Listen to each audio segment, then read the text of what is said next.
કે ચોથા ફેરાની અંદર આગળ રહ્યા ને એ છેક સુધી આગળ ને આગળ જ રહે, એ પાછળ ક્યાંય રહેતા જ નથી.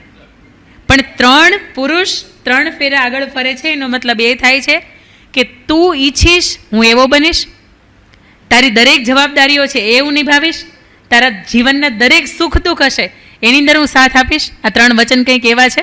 અને ચોથાની અંદર જ્યારે પત્ની આગળ આવે છે ત્યારે એવું કહે છે કે તમને કદાચ પ્રાણ લેવા માટે યમરાજ પણ આવે તો પહેલાં આડી હું ઊભી છું અને પછી તમને એને સ્પર્શ કરવો જોઈએ. એટલે દુનિયાની વિકટમાં વિકટ સ્થિતિ કેમ ન આવે, પણ હું તમારી સામે રહીશ, હું તમારી સાથે રહીશ ને હું તમારી આગળ રહીશ.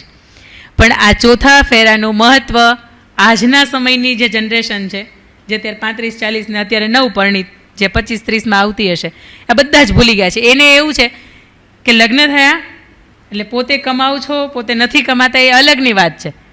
એ સરસ મજાના પતિ કમાય છે, એના પૈસા જલસા કરો, એના પૈસા બ્રાન્ડેડ કપડાં પહેરો, એના પૈસા સરસ મજાનો બ્રાન્ડેડ મેકઅપ વાપરો, એના પૈસે બધું જ જે પણ તમારા શોખ જે પણ દુનિયાના છે બધા એના પૈસા પૂરા કરો.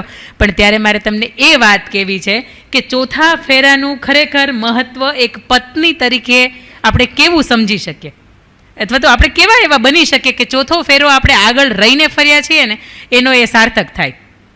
સૌથી પહેલી વાત કે જ્યારે મિથિલા નંદિની એટલે માતા સીતાજી કે જ્યારે એમના લગ્ન થયા ત્યારે જનક રાજાએ ખૂબ સરસ મજાના દુનિયાના સર્વશ્રેષ્ઠ પૂર્ણ પુરુષોત્તમ કહી શકાય આવું પાત્ર પસંદ કર્યું હતું. સારું સમૃદ્ધ પરિવાર, અયોધ્યા, સુખી, કે જ્યાં એક ફૂલડું ખીલે ને તો હજારો મધમાખીઓને આવવાનું મન થાય, આટલું સુખી આવું પસંદ કર્યું હતું. છતાંય કાળક્રમે વિધિની વક્રતાએ એમના જીવનની અંદર વનવાસ આવ્યો. ત્યારે સીતાજીને તો વનવાસ મળ્યો જ નહોતો, પ્રભુ શ્રી રામને એકલાને જ મળ્યો હતો. લક્ષ્મણને એવું થયું કે ભાઈ એકલા પડશે, હાલો હું સાથ પીરાવું, તો એ સાથ પુરાવ્યો. તો સીતાજીને એમ કે જ્યાં રામ ત્યાં જ સીતા હોય ને, સીતાજી 14 વર્ષનો વનવાસ એની સાથે વિતાવવો જોઈએ. 14 વર્ષને અયોધ્યાનું રાજ્ય ભોગવીને કરે શું? એટલે સીતાજી પણ વલકલ પહેરીને તૈયાર થયા. અને સીતાજી જ્યારે વલકલ પહેરીને તૈયાર થયા ત્યારે પ્રભુ શ્રી રામે કીધું હતું કે સીતાજી દેવી, આપણે કોઈના લગ્નમાં કે રિસેપ્શનમાં કે એમાં ક્યાંય જતા નથી, આપણી હળવી ભાષામાં હું વાત કરું છું. સીતાજી કે તમે સાથે છો ને? પ્રભુ શ્રી રામ કહે છે હા. તો કે તમે સમજો ત્યાં તમારી આસપાસ 15-17 નોકર ચાકર કે તમારી કેશ ગૂંથી દે કે તમને 56 ભોગ પીરસે એવું કોઈ નહીં હોય, તમારે બધું જાતે કરવું પડશે. તો કે તમે સાથે છો ને? પ્રભુ શ્રી રામ કહે છે હા. તો કે દેવી તમે સમજો ત્યાં પાણી પણ જાતે લાવવું પડે, રસોઈ પણ જાતે બનાવવી પડે, અને હજારો કરોડો જે એમ કહી શકાય કે અલગ અલગ રાક્ષસોના અવાજ હોય એની વચ્ચે તમારે આરામ કરવો પડે. ત્યાં કંઈ સરસ મજાના તમારી શૈયા, તમારી ફૂલની પથારી નહીં હોય, ત્યાં તો તમારે ભોંયતળીએ સૂવું પડશે, ત્યાં તો તમને અન્ન નહીં મળે તો તમારે ફળ ફૂલે ખાવા પડશે. ત્યારે સીતાજી એવું કહે છે કે તમે સાથે છો ને? પ્રભુ શ્રી રામ કહે છે હા. તો આવો. આવ્યા. 14 વર્ષનો આપણે જાણીએ છીએ મુજબ ખૂબ દુઃખની સાથે, ખૂબ પીડાની સાથે, અને અંતકાળની પીડા તો ખૂબ વધારે હતી કે જે સ્ત્રી પૂર્ણ પુરુષોત્તમના પત્ની હતા, પવિત્ર હતા, અને છતાંય એમને રાવણના અશોક વાટિકામાં રહેવું પડ્યું હતું. આવ્યા એક ધોબીના કહેવાથી ફરીથી કે આવી મારી સ્ત્રી હોય, આવી મારી પત્ની હોય તો બીજાના ત્યાં રહીને આવી હોય તો હું ન સ્વીકારું. સર્વાનુમતે નક્કી થયો કે સીતાજીને 2 બાળકોની સાથે, ગર્ભાવસ્થાની સાથે એમને અયોધ્યાની અંદરથી બહાર કાઢવામાં આવે અને કોઈ સંતના આશ્રમની અંદર મૂકવામાં આવે. ત્યારે સીતાજી હસતા મુખે કીધું તું કંઈ મને વાંધો નથી. પણ એ પછી ફરીથી સીતાજી આવ્યા અને જ્યારે અગ્નિ પરીક્ષા દીધી, અને અગ્નિ પરીક્ષા દઈને પછી સીતાજીને એવું લાગ્યું કે હવે ધરતીની અંદર સમાવા સિવાય મારી પાસે હવે કોઈ વિકલ્પ નથી વધ્યો. ત્યારે ધરતી માતાને એવું કહે છે કે જો મારી અંદર પવિત્રતા હોય, જો મેં ખરા દિલથી કોઈની સેવા કરી હોય અને મેં ખરા દિલથી રામ સિવાય કોઈને પતિ ન માન્યા હોય તો આપ મને જગ્યા કરો. અને એક ક્ષણ એ નથી લાગતી, અને એક ક્ષણની અંદર એની અંદર એક તિરાડ થઈ જાય છે કે સીતાજી સમાવાના હોય. પણ એ પહેલાં સીતાજી બધાની માફી માગે છે, બધાની સાથે પોતાની જે છેલ્લી વાતો હોય એ કરી લે છે, અને પ્રભુ શ્રી રામને દૂરથી 2 હાથ જોડે છે ને એવું કહે છે કે ત્વમેવ ભર્તા નચ વિપ્રયોગ, મળો તો જન્મો જન્મ તમે જ પતિ સ્વરૂપે મળો, અને જો તમે પતિ સ્વરૂપે ન મળવાના હોય તો મને પણ આ સ્ત્રીનો અમૂલ્ય દેહ મળે નહીં. આ માતા સીતા કે જે ચોથા ફેરાની અંદર સ્ત્રી આગળ હોય અને કેવી હોય ને આ એની વાત શીખવે છે આપણને. જીવનની અંદર સુખ દુઃખ, આ સુખ અને દુઃખ એ જીવનના એક સરસ મજાનો રથ છે ને, એના બંને પડ્યા છે. ક્યારેક એક આગળ હોય તો ક્યારેક એક પાછળ હોય, અને સુખ હોય ને ત્યાં દુઃખે આવે, અને દુઃખ હોય ને એક ક્ષણિકનું હોય છે.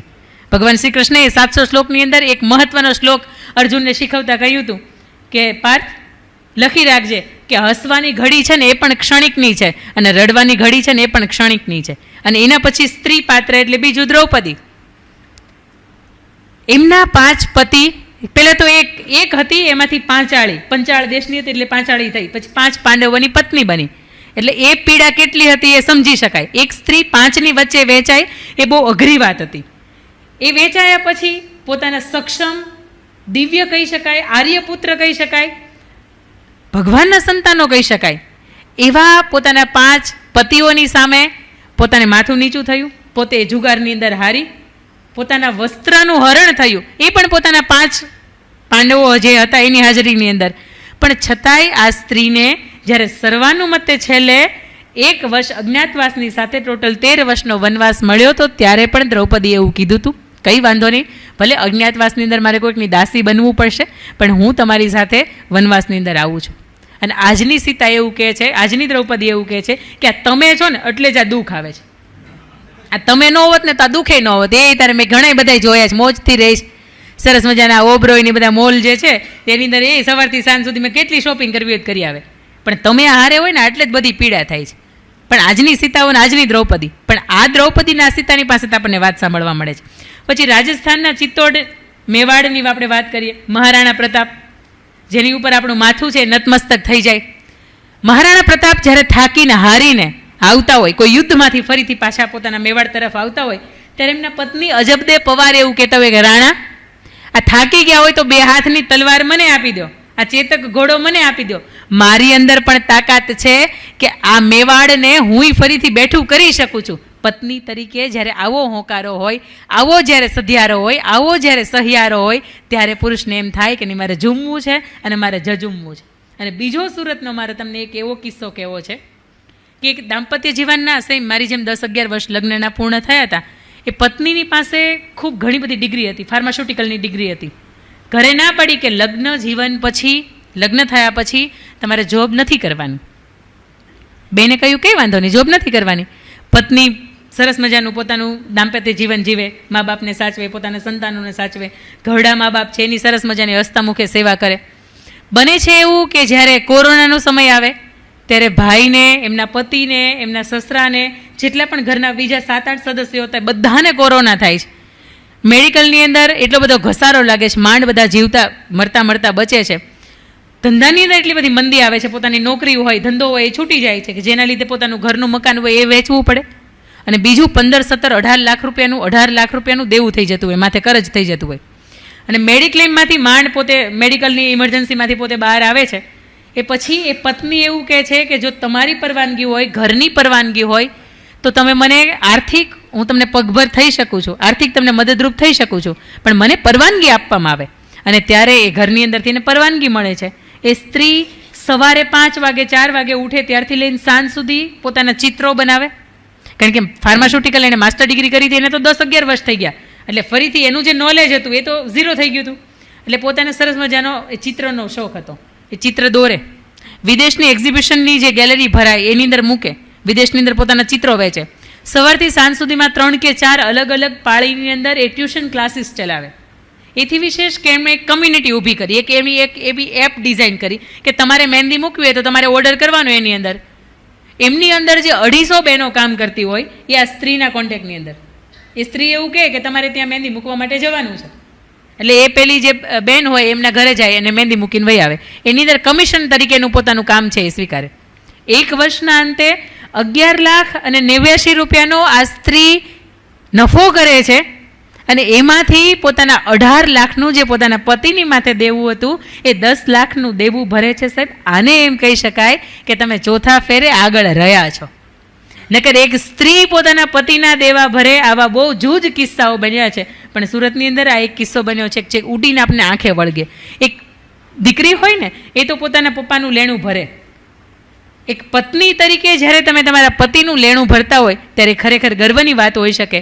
અને બીજું, આજનો આ વિષય કદાચ મને આપની સમક્ષ સુખી દાંપત્ય જીવન મૂકવાનું એટલા માટે મન થયું કે મારી એક બંધન વાર્તા છે. જો આપણે કદાચ સાંભળી હોય અને ન સાંભળી હોય તો આપને સૌને આજનું આ શિક્ષક દિવસ છે એટલે લેસન છે. એક શિક્ષક તરીકે મેં પણ મારા જીવનના 4 વર્ષ વિતાવ્યા છે, એટલે કહી શકાય કે બંધન વાર્તા મારા યુટ્યુબના માધ્યમથી આપ સાંભળજો. અને બંધન વાર્તાની અંદર એ જ લખી છે કે પુરુષ આખી જિંદગી એક પોતે પુરુષ છે ને પોતે કે એવી રીતે જ થાય, આવી રીતે પોતાનું જીવન જે જીવ્યો છે, એમના પત્નીને બધામાં હાથ પાડવાની કે તને આ કલર નથી સારો લાગતો, ઓકે નહીં પહેરવાનો, તું અહીંયા જા છો એ મને નથી ગમતું, ઓકે નહીં જવાનું, તું આની સાથે બોલે છે એ મને નથી ગમતું, ઓકે નહીં બોલવાનું. અને જેમ પુરુષે કહ્યું છે એમ જ થતું હોય. પણ બને એવું કે સ્ત્રીની જ્યારે અંતકાળ આવે, સ્ત્રીને જ્યારે એક બ્લડ કેન્સરની બીમારીથી એક મૃત્યુની નજીક હોય અને ત્યારે એ સ્ત્રી પોતાના પુરુષને, પોતાના પતિને એક કાગળ આપે છે અને એવું કહે છે કે આખી જિંદગી તમારી સામે કે તમને મારે જે કહેવું છે હું કહી નથી શકી, પણ આ કાગળના માધ્યમથી, આ ચિઠ્ઠીના માધ્યમથી હું તમને કહેવા માગું છું કે હવે તમારું સેલ્ફ અપડેટ કરવાની છે. મોબાઈલ છે એ આપણે અપડેટ કરીએ છીએ સમયાંતરે. આપણા ઘરની અંદર તમે સમજી શકો આજથી 20 વર્ષ પહેલાં જે ગોળો હતો એ ગોળાનો શેપ હવે આપણે અપડેટ કરી નાખ્યો. આપણી ઘરે જે ફિલ્ટર હતા એની કરતાં અત્યારે આપણે અપડેટ કરી નાખ્યા. આપણે સૂતા હતા, આપણા ખાટલાની અંદર સૂતા હતા, અત્યારે સરસ મજાના આપણે રેક્ઝિનના મલમલ ગાદીના આપણે બેડ કરી નાખ્યા. આ બધાની અંદર આપણે અપડેટ કરીએ છીએ, પણ આપણું સેલ્ફ અપડેટ છે ને એ આપણે નથી કરી શકતા. અને તમારે હવે મારા ગયા પછી તમારે સેલ્ફ અપડેટ, તમારું વર્ઝન છે ને એ 2.0 વિકસાવવાનું છે. અને એના માટે તમારે શું કરવાનું છે ને બધી વાતો મેં આની અંદર લખી છે. અને એ સમયે એ સ્ત્રી પોતાના પતિની અંદર એના હાથની અંદર હાથ રાખે છે અને પોતાનું જે જીવન છે, પોતાનું દેહ છે એ છોડે છે. અને એ જ્યારે પત્ર ખોલે છે અંદર લખ્યું હોય કે તમને બીપી છે, તમારી સવાર બપોરની સાંજની ટીકડીઓ છે એ મેં આવી રીતે અલગ કરી છે. મારા ગયા પછી કદાચ બની શકે કે આ ટીકડીઓ અલગ કરનારું કોઈ ન હોય તો તમારે સવારમાં મોટી ગોળી અને સાંજે આ નાની ગોળી લેવાની છે ને એ ભૂલાય નહીં. તમારે નાયા પછી તમારું ટુવાલ સૂકવવાની તમને બિલકુલ આદત નથી, હવે હું નથી એટલે તમારો ટુવાલ સૂકવી દેનારી હું નહીં હોઉં, એટલે તમે નાયા પછી તમારો ટુવાલ તમારે જાતે સૂકવવાનો છે. જમ્યા પછી થાળી લેવાની બિલકુલ ટેવ નથી, એ થાળી જાતે લેવાની છે અને વોશ બેઝિન પાસે તમારે જાતે મૂકવાની છે. આવી અસંખ્ય વાતો છે એ લખે છે કે જ્યારે આપણે લગ્નની તિથિ આવે ત્યારે તમે મારા નામનું એક સવારથી સાંજ સુધી રટણ કરતા હોય, તું આજે આ બનાવજે, તો આજે આપણે અહીંયા જવું છે, આજે આપણે આની સાથે વાત કરવાની છે, આજે આપણે આવા કંઈક કાર્યક્રમમાં જવાનું છે. આ બધા જની અંદર હવે તમારે મારું નામને ભૂલવાનું છે. અને ઘરે આપણી વહુવારું પણ છે અને ઘરે આપણા દીકરાના દીકરાઓ પણ છે. તમારે એને પણ સમય આપવાનો છે ને તમારો જે તીવ્ર આવેગવાળો જે મગજનો ગુસ્સો છે એને તમારે બિલકુલ શાંત રાખવાનો છે. આવી અસંખ્ય વાતો છે એ લખે છે. અને ત્યારે એ પુરુષ એના પત્નીનો તો સાથ તો નથી રહેતો, પણ એ ચિઠ્ઠીની અંદર પોતાની પત્ની છે એ સાથે જ છે. આવા વિચારોની સાથે રડી પડે છે અને અંદરથી એને એવું થાય છે કે કદાચ આ 2.0 મારું અપડેટ વર્ઝન જો હું આગળ બદલી ગયો તો સારું હતું, મને મારી જિંદગીના યાદ કરી શકાય આવી કલાકો, આવી ક્ષણો કે આવા દિવસો એનું ભાથું મને મળ્યું હોત. પણ અફસોસ છે કે અત્યારે એક પણ ક્ષણ એવી નથી કે જેને હું હસતા મુખે યાદ કરી શકું, કારણ કે મેં હંમેશા એક ધાકની સાથે કે હું કહું એવી રીતે જ થાય આવી રીતે સાથે મેં એક જીવન પસાર કર્યું છે. પણ આવો આપણે એવું જીવન જીવીએ કે સ્ત્રીની હા હોય તો એમાં પુરુષે હા પાડે અને પુરુષની હા હોય તો એમાં સ્ત્રી હા પાડે. આવી રીતની આખી આજે બંધન વાર્તા છે એ શબ્દોની સાથે મેં મૂકી છે. પણ આ વાર્તા મેં 2017ની અંદર પોસ્ટ કરી અને 2017ની અંદર પોસ્ટ કર્યા પછી ફેસબુકના માધ્યમથી એક છોટા ઉદયપુરના એક દંપતી છે એ પુરુષ જે છે એ આ વાર્તા વાંચે છે અને અંદરથી એને એવું થાય છે કે મારું પણ લગ્ન જીવન તૂટ્યું છે. મારો 1.5 વર્ષનો દીકરો હતો, મારા પત્ની આવીને એવું કીધું કે પહેલાં તો બાથી કામ થતું હતું, હવે હું મારો દીકરો લઈને આવી છું, મારે ઉડવામાં વહેલા મોડું થાય, મારાથી કામ કદાચ ન થાય તો બા થોડુંક મેનેજ ન કરી શકે. અને ત્યારે પહેલાં ભાઈએ એને એવું કીધું હતું કે તું આવી છો તો તું અહીંયા રહે કે ન રહે શું ફેર પડે. અને પહેલી સ્ત્રીને એવું થાય છે કે બરોબર છે, જો મારા રહેવાથી અહીં કંઈ ફેર ન પડતો હોય તો મારે મારા પિયર જતું રહેવું જોઈએ. આવી સામાન્ય નાની એવી તકરારથી પોતાના પિયરે ચાલ્યા જાય છે. અને ત્યાં ગયા પછી એક પણ જાતનો ફોનનો કોન્ટેક્ટ નહીં, એક પણ જાતનો ચિઠ્ઠીનો કે પત્ર વ્યવહારનો કોઈ પણ જાતનો કોન્ટેક્ટ નહીં. અને સર્વ કોન્ટેક્ટ છે એ તોડી નાખે છે, કંઈ ફોન નહીં કરવાના, પરિવારને મળવાનું નહીં, છૂટું નહીં કરવાનું. આવું 9.5-10 વર્ષ સુધી ચાલે છે. અને આ વાર્તા વાંચ્યા પછી એમને એવું થયું કે મારા પત્નીનો જો વોટ્સઅપ નંબર કદાચ એનો એ હોય તો હું એને મોકલાવું. 2017ની અંદર એ ભાઈ છે એ પોતાના પત્નીને આ વાર્તા મોકલે છે. એ પત્નીને એટલી બધી અસર થાય છે કે એના પત્ની એવું કહે છે કે કદાચ તમારે કે મારે એકબીજાની જરૂર નથી, પણ આપણો જે 1.5 વર્ષનો દીકરો હતો એ આજે 10 વર્ષનો થઈ ગયો છે. એ મને જ્યારે એવું પૂછે છે કે મારા પપ્પા કોણ છે, એ શું કરે છે, મને કેમ તો એની પાસે નથી લઈ જતી, ત્યારે એ સવાલના જવાબ હું નથી આપી શકતી. અને તમારે મારે જો એકબીજાની જરૂર નહીં હોય તો ચાલશે, પણ આપણા દીકરાને એના પિતાની જરૂર છે.